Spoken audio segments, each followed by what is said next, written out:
다 함께 사도신경 하심으로 2024년 3월 12일 화요일 온라인 아침 기도에 하나님께 올려드리겠습니다. 전능하사 천지를 만드신 하나님 아버지를 내가 믿사오며 그 외아들 우리 주 예수 그리스도를 믿사오니 이는 성령으로 잉태하사 동정녀 마리아에게 나시고 본디오 빌라도에게 고난을 받으사 십자가에 못 박혀 죽으시고 장사한 지 사흘 만에 죽은 자 가운데서 다시 살아나시며 하늘에 오르사 전능하신 하나님 우편에 앉아 계시다가 저리로서 산자와 죽은 자를 심판하러 오시리라. 성령을 믿사오며 거룩한 공회와 성도가 서로 교통하는 것과 죄를 사하여 주시는 것과 몸이 다시 사는 것과 영원히 사는 것을 믿사옵나이다. 아멘. 찬송가 453장 찬송하시겠습니다.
하나님 아버지 감사합니다. 오늘도 또 새날 복된 날 하루를 저에게 허락하시고 오늘 하루도 주님께서 말씀을 통해서 우리보다 앞서가시며 선한 길로 이끄시려고 이 시간에 저희들을 또 불러주심을 감사드립니다. 주님 부르심에 주 앞에 순종함으로 나와 주님이 이 시간에 베푸시는 말씀을 받고 하루를 시작하기를 원합니다. 오늘 주신 말씀을 통해서 우리 심령 가운데 하늘의 은혜와 또한 능력으로 충만하게 채우셔서 하나님 어떤 환경 속에서도 우리가 결코 흔들리지 아니하고 주님께서 이끄신 대로만 순종하며 나아감으로 말미암아 예비하신 승리의 축복을 드리며 하나님께 영광 돌리는 하루가 되게 하여 주옵소서. 감사드리오며 우리 주 예수 그리스도 이름으로 기도드리옵나이다. 아멘. 자, 이 시간에 하나님이 주시는 말씀은 마가복음 6장 1절부터 13절까지 말씀 보겠습니다. 자, 화면을 보시면서 마가복음 6장 1절부터 함께 합독하시겠습니다. 예수께서 거기를 떠나서 고향으로 가시니 제자들도 따르니라. 안식일이 되어 회당에서 가르치시니 하시니 많은 사람이 듣고 놀라 이르되 이 사람이 어디서 이런 것을 얻었느냐? 이 사람이 받은 지혜와 그 손으로 이루어지는 이런 권능이 어찌 됨이냐? 이 사람이 마리아의 아들 목수가 아니냐? 야고보와 요셉과 유다와 시몬의 형제가 아니냐? 그 누이들이 우리와 함께 여기 있지 아니하냐 하고 예수를 배척한지라. 예수께서 그들에게 이르시되 선지자가 자기 고향과 자기 친척과 자기 집 외에서는 존경을 받지 못함이 없느니라 하시며 거기서는 아무 권능도 행하실 수 없어 다만 소수의 병자에게 안수하여 고치실 뿐이었고 그들이 믿지 않음을 이상히 여기셨더라. 이에 모든 촌에 두루 다니시며 가르치시더라. 12제자를 부르사 둘씩 보내시며 더러운 귀신을 제어하는 권능을 주시고 명하시되 여행을 위하여 지팡이 외에는 양식이나 배낭이나 전대의 돈이나 아무것도 가지지 말며 신만 신고 두벌 옷도 입지 말라 하시고 또 이르시되 어디서든지 누구의 집에 들어가거든 그곳을 떠나기까지 거기 유하라. 어느 곳에서든지 너희를 영접하지 아니하고 너희 말을 듣지도 아니하거든 거기서 나갈 때에 발날에 먼지를 떨어버려 그들에게 증거를 삼으라 하시니 제자들이 나가서 회개하라 전파하고 많은 귀신을 쫓아내며 많은 병자에게 기름을 발라 고치더라. 아멘. 여러분, 우리가 하나님의 말씀을 들을 때 은혜 받는 비결이 있습니다. 선포되는 말씀에만 집중하는 겁니다. 그러면 누가 말씀을 전해도 은혜를 받게 됩니다. 오늘 본문에 보면 예수님이 야이로의 집을 떠난 후 안식일에 예수님이 자란 고향인 나사렛으로 가십니다. 수많은 유대인들이 회당에 모여 있었습니다. 그때 예수님께서 그곳에서 말씀을 전하십니다. 구약 성경을 낭독하시고 그 말씀을 풀어주시는데 2절에 보니까 말씀을 들은 사람들이 예수님이 풀어주시는 말씀을 듣고 감탄하기는 합니다. 지금까지 한 번도 예수님처럼 구약 성경을 풀어준 사람이 없었기 때문입니다. 자, 그런데 사람들은 예수님을 신뢰하지는 않습니다. 예수님이 어렸을 때부터 자라온 과정 모두를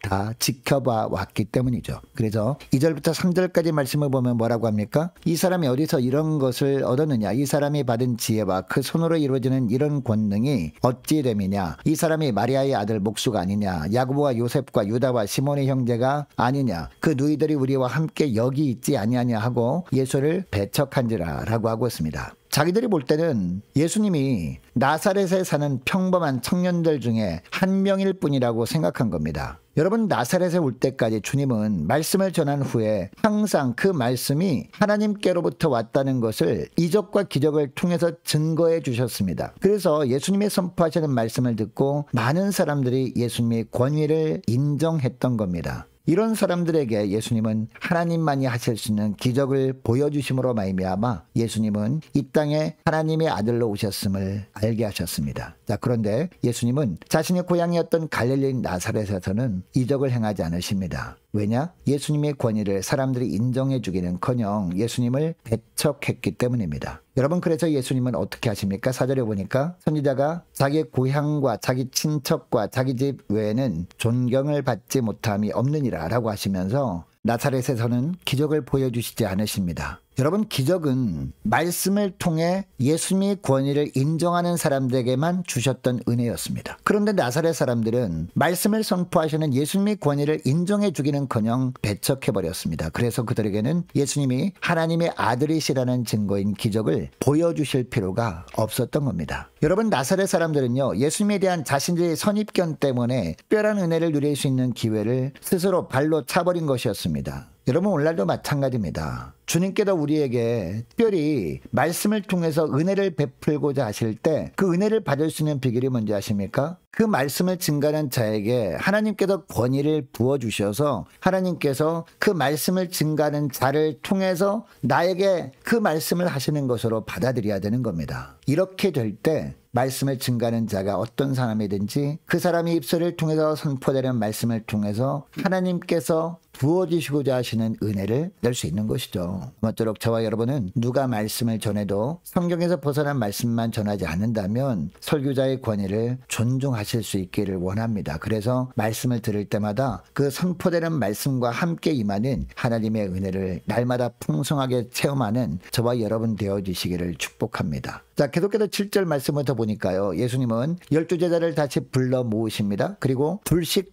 짝을 지어서 마을로 전도하러 보내십니다. 그런데 7절 하반절 말씀을 보니까 예수님이 제자들을 전도를 위해서 보내시면서 예수님이 제자들에게 무엇을 주십니까? 귀신을 제어하는 권세를 주십니다. 여러분, 사실 이 귀신을 제어하는 권세는 예수님만이 가지고 계셨던 고유의 권세였습니다. 여러분, 거라사 지역에 거하던 광인 이야기를 우리는 전에 살펴보았습니다. 이 광인은 군대 귀신이 들린 자였습니다. 이 사람은 무덤가에서 지내고 있었습니다. 그 주변에 살고 있던 그 어떤 사람도 이 거라사 광인에게 들어있던 군대 귀신을 내어쫓지 못했습니다. 오직 이 광인을 찾아온 예수님만이 한 말씀으로 이 광인 안에 있던 군대 귀신을 쫓아내실 수 있으셨습니다. 그런데 오늘 본문에 보면 제자들을 둘씩 마을로 주님께서 보내시면서 바로 이 권세를 주님께서 제자들에게 주고 계십니다. 그리고 이 권세는 하나님 나라가 사탄의 통치를 멸하는 권세였습니다. 그런데 오늘 본문에 보니까 예수님께서 이 권세를 제자들에게 위임하고 계십니다. 예수님이 이 땅에 오셨을 때 사람들에게 하나님 나라를 전파하셨습니다. 이처럼 둘씩 짝을 지어서 마을로 간 제자들도 예수님처럼 복음을 전해야 했습니다. 그런데 예수님이 하나님 나라를 전파하신 후에 행하신 일이 뭐였습니까? 바로 귀신을 내어쫓는 일이었거든요. 수많은 병자를 고쳐주신 일이었거든요. 죽은 자를 살려주셔서 살게 하시는 일이었거든요. 이렇게 함으로 말미암아 하나님 나라의 실제를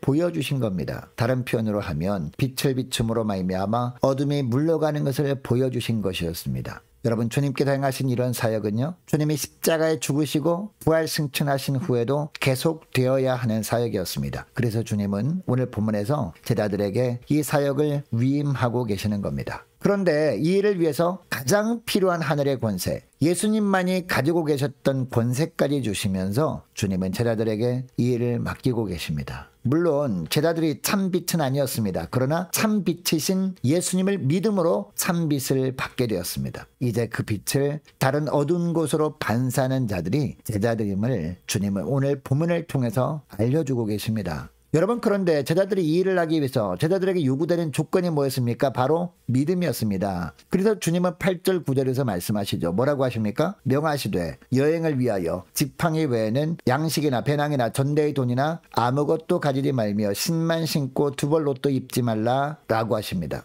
빈털터리로 지팡이만 가지고 가라는 의미가 아닙니다. 가장 중요한 것은 믿음이라는 겁니다. 12절에 보니까 제자들이 마을로 가서 사람들에게 회개하라 전파합니다. 예수님이 그동안 하셨던 일을 그대로 한 겁니다. 그리고 13절 말씀해 보니까 많은 귀신을 쫓아내며 많은 병자에게 기름을 발라 고치더라 라고 하고 있습니다. 제자들이 주님을 신뢰하는 믿음 가지고 나아가니까 예수님의 위임하신 권세가 나타났던 겁니다. 그 권세로 회개하라고 담대하게 선포할 수 있었습니다. 뿐만 아니라 예수님의 이름으로 예수님이 행하셨던 하나님 나라의 실제를 보여주는 일을 제자들도 할 수 있었습니다. 사랑하는 여러분, 주님은 오늘 저와 여러분에게도 이 새벽 예배를 통해서 은혜 부어주신 후에 세상으로 보내실 겁니다. 보내시면서 우리에게도 하늘의 권세를 위임해 주십니다. 그리고 주님이 행하셨던 하늘의 능력도 주시고 세상으로 보내실 겁니다. 여러분, 예수님이 이처럼 우리에게 놀라운 영적 무기를 주셨다면 이제 우리는 어떻게 합니까? 우리 자신을 믿는 신념이 아니라 주님만을 의지하고 신뢰하는 믿음으로 나갈 때 오늘도 주님께서 우리를 통해 어떻게 하나님 나라 일을 행하시는지 보게 되는 겁니다. 여러분, 이것을 기억하시고 저 오늘 기도할 때 이렇게 기도했으면 좋겠습니다. 주님,